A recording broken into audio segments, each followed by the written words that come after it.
Hello, everybody, and welcome to OpenExO Live. It is really good to be with you after a short break, summer break for our guest today, winter break for me. We have Philipp Baum, who is calling in from Cologne in Germany. And Philipp is a ExO Sprint alumni with a sprint that took place at Siemens Energy. And with that, I want to welcome Philipp to the screen. How are you doing this afternoon? Hey, Kevin, thanks for having me. I'm doing quite good. So yeah, thank you. How about you? No, yeah, things are good. A warm summer's day, a warm winter's day, sorry. And what I always like to ask to start out is just if, for those people who don't know you, tell us a little bit about yourself, about a bit about your past in your career, as well as how you came about joining the community. Yes, sure. So my name is Philipp. I live in Germany, and I work for Siemens Energy, as you said, and I'm leading a department that is called automation within an organization or a business unit that is called Electrification, Automation, Digitalization, EAD. And our business model is to deliver such solutions for industrial plants in the energy sector, such as hydrogen solutions, oil and gas platforms, and so on. Yeah, and my journey with ExO started 2 years back when I joined an ExO Sprint hosted by Siemens Energy. And I was part of the team that came up with Sharepnp. That was one of the funded ideas. And I guess, yeah, this experience sparked my passion for exponential thinking and also the responsibility to spread this ExO mindset in our organization. Yeah, so I joined an ExO coach training, in order to support our internal ventures and startups and also further ExO sprints. Yeah. So yeah, that's it in a nutshell. Awesome. And so, I mean, I know, EXO sprints can be fairly intense. Yes. When first going through them, right? And the not only do you come up with initiatives, but the aim is to really also change the mindset a little bit, and I think we'll definitely be chatting about that as part of the discussion today. But the one thing I wanted to ask first is just around Sharepnp, which was an initiative that came out of the sprint. You want to share a little bit about that, about that initiative, what's happening, and why that's something you're fairly passionate about. Yes, so indeed, I'm passionate about Sharepnp because it shows all the power of ExO, right? So yeah, Sharepnp came out of our ExO Sprint, where we as a team had been challenged to look at the edge of our classical portfolio in Siemens Energy. So eventually, we tapped into this field of electromobility that still faces a lot of hurdles, like missing charging infrastructure, for example, right? The problem with the chicken and egg. Nobody buys an EV if there's no charging infrastructure, and vice versa, right? So yes. yeah. Yes. So and one of these ExO attributes is like leveraging external assets, right? Just like Airbnb does or Uber does with private cars and private drivers, right? So yeah, and this was actually the solution. So providing a platform that or where you can list or users can list a private charging station, a wallbox, to rent it out to electric vehicle users to charge their car, right? And for custom price, so a private charging infrastructure. Yeah. But after the ExO Sprint and working on this a few months, like validation stuff, we faced the challenge of moving forward with Sharepnp without having the resources typically required for platform development or finding the right home in a corporate, in a B2B corporate, right? Big corporate, public Yes. corporate. Yeah. So we unfortunately we stopped officially. But somehow I still was passionate about the idea, and what really drove me crazy was like having a good idea but no means and skills to realize it, right? So to overcome this hurdle, I took the initiative to start with the app development in order to develop an MVP, or at least an beta app after a time, right? Yes. So I locked myself in the room like for a few months as a kind of hobby or a weekend project, right? And started the whole bootstrapping journey without financial investment or external developers. And this was actually an incredible experience, a learning curve, and so my only goal was to publish an MVP after like 6 months that people can use, right? And Yes. what came out was, I think, more than an MVP, a pretty good beta app that people can use. Yeah. Amazing. So currently the app is available in Europe, right? Is that correct? Or in certain places? Obviously, being a platform as it is, there's obviously the drive to get people to use it, etc. Yeah. So it's available everywhere. So what I saw, we have already hosts in Shanghai, no, not Shanghai, in Taiwan and in Italy, right? So it's available everywhere, but because we are not attached to an app store, so it's a web application. Okay. Yes. Yeah. Okay. Awesome. And what would you say were probably the major learnings? I mean, you said there were an incredible amount of learnings. What would you say those were? Like maybe the top few. Yes. So the major learning was like, okay, in the first time it was of course frustrating and a lot of iterations, and I was about to stop. But at one point I overcame this point. When it worked somehow. So the learning experience was like, okay, you don't need to have the perfect solution in the very first place, right? Leave it to 80% until you're sure that this is what others want or what your customer wants, right?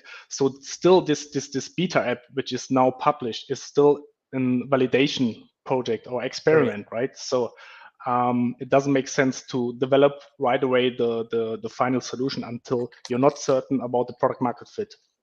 Yeah. Yeah. No, absolutely. And we were just speaking, before we came live, the fact that just 10 years ago, what you did would probably have been impossible, right? You would have definitely had to have been, had more hard development skills. But you'd most like to even have, your own servers. Okay, maybe 15 years ago. But we live in this time now where getting an exponential organization off the ground is a lot more accessible, right? Yes, yeah, exactly. So yeah, looking 10 years back, when you wanted to develop a sophisticated app, you probably need 2 or 3 years and a lot of resources, right? But already today, you're able to do this in a few months with the right tools and like AI Copilot in GitHub or a local platform, right? So you don't need all these resources and the time. And I expect very soon that you will probably just prompt the AI, hey, I need an electromobility app that has a chat function, that has a booking function, that has a map. And in a bit, you will have the raw body and just need to fine tune it, the whole thing, right? So yeah, this is amazing and development. Yeah, looking at the development, technology development in the last 100 years, comparing to the development in the last 10 years, you already see an exponential curve, right? And Yeah. it's getting faster and faster. And yeah, this is amazing, right? Maybe talking about AI technology, which allows us to be more productive and work more efficiently, which allows us again to have more time to work more conceptual and have more time to look into the real problems and focus on innovation, right? Yeah. Yeah, like this example with this app development, right? So, and you can apply this in all fields of action, so like renewable energies, biotechnologies, whatever, you name it. And yeah, so I'm quite optimistic about that. No, absolutely, 100%. Now, one of the main things that happens around a sprint is also sort of getting this is sort of exponential thinking, changing the way people see organizations, how they function, how you can leverage technologies. So how would you say that sort of day to day, like exponential thinking and EXO sort of affects the way you go about your day to day job?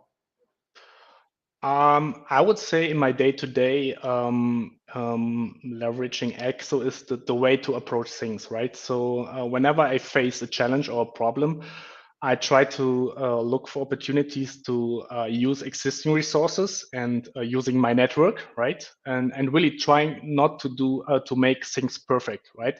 So leave it to 80% until you're certain that this is what others want and or your customer wants. And yeah, instead of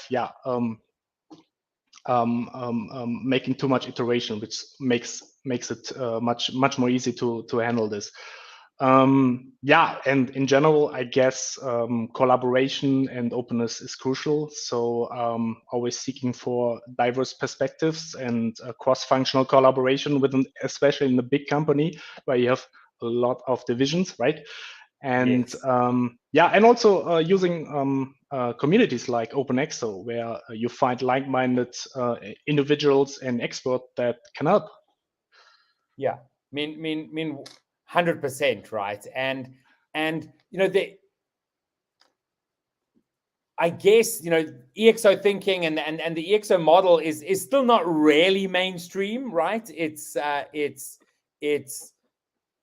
there's still so many organizations out there that are leveraging more traditional strategic approaches or leadership approaches. What would what's your thinking towards that? What do what would you say to organizations that are following those more traditional models? Yeah, I guess the EXO model itself is somehow crucial or at least helpful for organizations that still want to be on the pitch in 10 or 20 years, right? So traditional companies often struggle with the basics, like spending a lot of R&D, a lot of money in R&D activities without being certain about the product market fit or a proper validation, right? And I think it's about to adapt the mindset, right? We don't need to have all the assets in our own company, right? We can use the existing resources and focus on that things that we are really good at, and nobody can do better, right? So, yeah, and if you ask me, so talking about innovation, innovation is nothing that pays off at day one, right? So we need a management that is bold enough to invest in technologies that are considered as utopian today, but considered as being normal in 10 years, right? So I guess optimism and patience are the keywords here. Absolutely. I mean, I think another thing, I guess, is sort of quite bold leadership, right? You know, it's it's it's really easy to just follow the status quo potentially, rather than to to go for something that is bold A risk, and a risk. Although the big risk is actually not innovating and not running experiments, right? of You course. know, Yeah. so you know what is sort of your sort of more leadership style, in terms of, and especially in your role around innovation? Like, what is that leadership style that you take on? I would say I really fostering a modern leadership style. So when I remember in my early days as an engineer, I really enjoyed the time when my manager gave me the empowerment and the responsibility about my tasks. Yeah. Really. And I really enjoyed working like this. So I could grow, I could be my own manager, I could, in the end, I could deliver results, right? So, and this one, I really want to, yeah, give back to my teams, right? So let the people being their CEO of their task, right? Give them Yes. the empowerment, right? And this is the, yeah, the modern leadership for me. And also, right, creating an environment that everyone feels safe and comfortable to deliver excellent results, right? No, Yeah. absolutely. I guess the stereotypical engineer, though, is supposed to be, more process driven, but that's just a stereotype, right? Yeah. Some people say you can be either a good manager or a good engineer, but not both. Maybe this counts for Elon Musk, but I don't agree on that. So it can be both, definitely. Yeah. No, absolutely, and being able to have teams with autonomy, like you've said, and letting them be the CEO of their own tasks, does require, I mean, I guess, that trust, but it also requires the team members to know what they need to do, right? Or having really good metrics or dashboards, etc., that they know when they've succeeded, right? Other, Otherwise, I guess you run that risk of people, not doing what's required. But so, what do you do to then, like, I guess you've empowered your teams to, but how do you make sure that, yeah, we're all going in the same direction and doing the right thing? Yeah, sure. I mean, you can't only just let the things flow. You still have to be in the game and support your people, right? So being empathetic, and try to support them. It also, I think, it's also crucial that